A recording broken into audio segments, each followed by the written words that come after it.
I learned this from Master Wendell Alexander. He's the co-founder of Novo and Yao. Came up from Rio and taught this at a seminar in Dallas. It really played into my game because obviously I like Russian tie. He grabs my collar. I grab the sleeve, confirm the grip.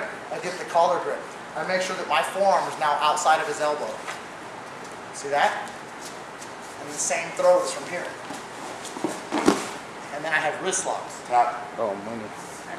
Okay? It's on video. You guys can train it another time.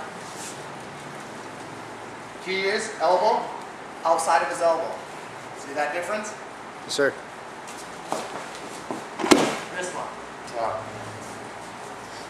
Go back to what you're doing. Go.